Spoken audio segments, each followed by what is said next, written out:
Welcome back. నా పేరు Devraj, PhD scholar, Jawaharlal Nehru university. ఇంతకుముందు మనం నేషనల్ ఎడ్యుకేషన్ పాలసీలో భాగంగా రెండింటి గురించి మాట్లాడుకోవడం జరిగింది. ఒకటి మేజర్గా జరిగిన మార్పు 5+3+3+4, తర్వాత early childhood care and education. ఇందులో మనం మరొక ముఖ్యమైన మార్పు గురించి మాట్లాడుకుందాం. అదేంటంటే ఫౌండేషనల్ లిటరసీ. దీని మీద చాలా ఈ 2020 ఎడ్యుకేషన్ పాలసీ ఎంఫసైజ్ చేసింది. ఒక ప్రధానమైన ఉద్దేశాన్ని ఇందులో వారు పేర్కొనడం జరిగింది. అది కూడా స్కూల్ ఎడ్యుకేషన్లో దాన్ని ఇంక్లూడ్ చేయడం జరిగింది. దాని ఉద్దేశాలు ఏంటి, ఇందులో వచ్చిన మార్పు ఏంటి, దీనివల్ల ఎటువంటి గోల్స్ ఇందులో పెట్టుకున్నారు అన్న విషయాల్ని ఈరోజు మనం మాట్లాడుకుందాం. అయితే ఈ ఫౌండేషనల్ లిటరసీ అనేది ఇట్స్ అన్ ఇంపార్టెంట్ స్టేజ్ ఫలాని. ఇది ఒక ప్రథమమైన అతి ముఖ్యమైన స్టేజ్ అన్నమాట. అయితే ముందు వాటితో పోలిస్తే, ముందు వచ్చిన ఎడ్యుకేషన్ పాలసీస్తో పోలిస్తే 2020లో వచ్చిన ఎడ్యుకేషన్ పాలసీ ఫౌండేషనల్ లిటరసీ మీద చాలా ఎక్కువ ఎంఫసైజ్ చేయడం జరిగింది. ఇంతకుముందు ఎడ్యుకేషన్ పాలసీస్ కానీ ఇతర పాలసీస్ ఫంక్షనల్ లిటరసీ మీద ఎంఫసైజ్ చేయడం జరిగింది. అయితే ఈ రెండు వీటి మధ్య తేడా ఏంటి? ఫౌండేషనల్ లిటరసీ అంటే ఒక వ్యక్తి బేసిక్ థింగ్స్, రాయటం, చదవటం, కొన్ని బేసిక్ నంబర్తో వచ్చే కొన్ని బేసిక్స్ని పర్ఫామ్ చేయటం. అంటే కూడటం, తీసివేయటం, మల్టిప్లికేషన్, డివిజన్, ఇవన్నమాట. ఫంక్షనల్ లిటరసీ ఏంటంటే ఎవరికైతే ఈ బేసిక్ ఫౌండేషనల్ లిటరసీ స్కిల్స్ ఉన్నాయో వారు చదివిన దాన్ని కానీ లేదా ఇతరత్ర విషయాలు కానీ వారు తెలుసుకున్నది కానీ, ఉదాహరణకు న్యూస్ పేపర్ చదువుతాడు, దాని మీద రిఫ్లెక్ట్ అవ్వలేకపోతే, అన్వయించుకోలేకపోతే, లేదా పేపర్లో ఉన్న సారాంశం తనకు సరిగ్గా అవగతం అవ్వకపోతే అది ఫంక్షనల్ లిటరసీ గ్యాప్ ఉందని అర్థం. ఒకవేళ రాయటం, నంబర్స్తో వచ్చే బేసిక్ పర్ఫార్మెన్స్, నంబర్స్తో ఈ కుడికలు కానీ తీసివేతలు కానీ మనం చేయలేకపోతే అప్పుడు మనకు ఫౌండేషనల్ లిటరసీ లేదని అర్థం. ఒకవేళ ఇవన్నీ బేసిక్స్ వచ్చి చదివింది సరిగ్గా అర్థం కాకపోవటము, లేదా దాన్ని సరిగ్గా అన్వయించుకోలేకపోవటమో జరిగితే అది ఫంక్షనల్ లిటరసీ లేదని అర్థం. ఇంతకు ముందు వచ్చిన ఎడ్యుకేషన్ పాలసీస్, పర్టికులర్గా అడల్ట్ ఎడ్యుకేషన్ మీద వచ్చిన పాలసీస్ ఈ ఫంక్షనల్ లిటరసీ మీద ఎక్కువ ఫోకస్ పెట్టేది. ఫౌండేషనల్ లిటరసీ మీద కూడా ఫోకస్ పెట్టే, బట్ ప్రధానమైనది ఫంక్షనల్ లిటరసీ మీద పెట్టారు. వొకేషనల్ ట్రైనింగ్, ఫంక్షనల్ లిటరసీ, వీటి మీద. ఈ 2020 ఎడ్యుకేషన్ పాలసీ మాత్రం it's a shift from functional to foundation. అంటే ఇది ఒక ఫౌండేషనల్ లిటరసీ మీద చాలా అధికమైన ప్రాధాన్యతను ఇవ్వటం జరిగింది. అది ఏంటి, ఎలా ఉండబోతుంది అన్నది ఇప్పుడు మనం తెలుసుకునే ప్రయత్నం చేద్దాం.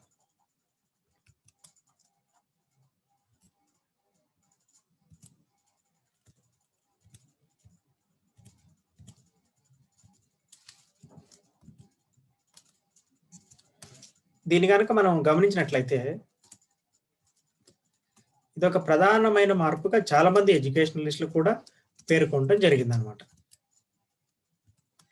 అయితే ఎందుకు, దీని కొరకు ఉద్దేశించబడిన ఉద్దేశాలు ఏంటి, ఈ ప్రొఫెషనల్స్ ఎవరెవరు ప్రధానమైన పాత్ర పోషిస్తారు అన్నది మనం ఒకసారి దీంట్లో మనం తెలుసుకుందాం.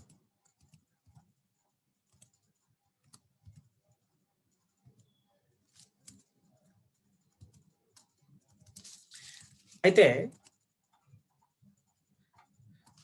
ఇది ఒక అర్జెంట్ అండ్ బేసిక్ స్టేజ్ అనమాట. ఇంతకుముందు మనం చెప్పుకున్నట్టు చాలా ఇంపార్టెంట్ స్టేజ్, చాలా ప్రధానమైన స్టేజ్ అనమాట. అంటే ఇది చాలా బేసిక్, ఆరంభంలోనే మనం దీని మీద ఫోకస్ పెట్టడం జరుగుతుంది ఈ పాలసీ ప్రకారం. అందుకని స్కూల్ ఎడ్యుకేషన్లో భాగంగా దీన్ని వీళ్ళు పేర్కొనడం జరిగింది.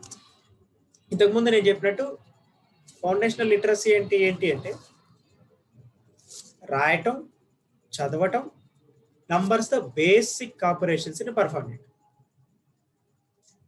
బేసిక్ అంటే మనం ఇందాక చెప్పుకున్నాం.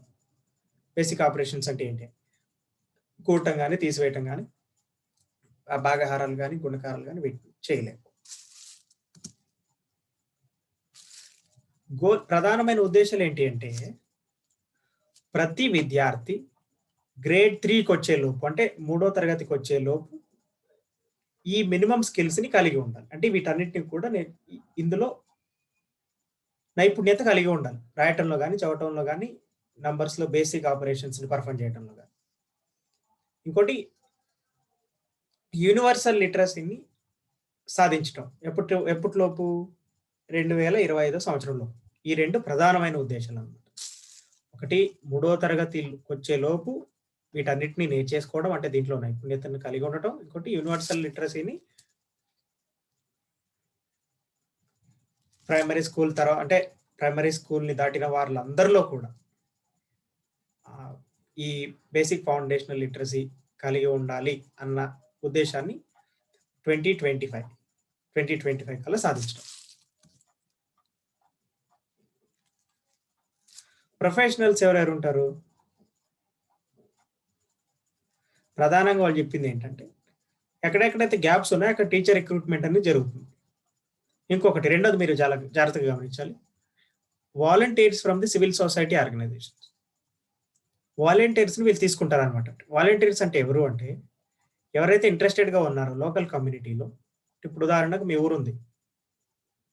మన ఊర్లో నేను డిగ్రీ కంప్లీట్ చేశాను. నన్ను వాలంటీర్‌గా తీసుకోవచ్చును. అంటే నేను వాలంటీర్‌గా జాయిన్ అవ్వచ్చు. ఈ స్కూల్స్‌లో. ఈ ఈ ఫౌండేషన్ లిటరసీని చెప్పటానికి ఇతరత్ర వాటికి. నాతో పాటు ఇంకా వాలంటీర్స్ ఎంతమందైనా జాయిన్ అవ్వచ్చు. వీరు కొంత రెమ్యునరేషన్ కూడా పే చేస్తారు అనేది ఎడ్యుకేషన్ పాలిసీలో మెన్షన్ చేయబడింది. అయితే కొంత క్లారిటీ అనేది మిస్ అయింది. ఎవరు? వీళ్ళ క్వాలిఫికేషన్స్ ఏంటి? వీళ్ళకి ఎలాంటి అవగాహన ఉండాలి అన్నది అంత స్పెసిఫిక్‌గా ఇందులో మెన్షన్ చేయడం జరగలేదు. బట్ సివిల్ సొసైటీ నుంచి గాని, లోకల్ కమ్యూనిటీస్ నుంచి కానీ వాలంటీర్స్‌ని తీసుకుంటారు. వాలంటీర్స్‌ని దీంట్లో భాగంగా చేస్తారు అన్నది మాత్రం పాలిసీ మెన్షన్ చేసింది.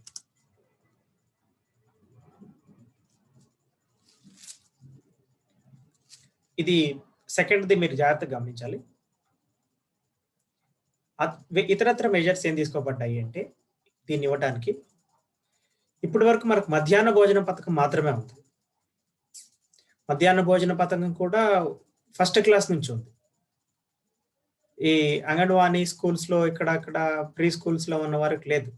సరే ఇతరత్ర బెనిఫిట్స్ ఉన్నాయి. బట్ మధ్యాహ్న భోజన పథకం అనేది లేదు. దాన్ని కూడా ఇవ్వడం జరుగుతుంది. సో, మధ్యాహ్న పథక భోజనం ఉంది కానీ మార్నింగ్ బ్రేక్‌ఫాస్ట్ అనేది లేదు.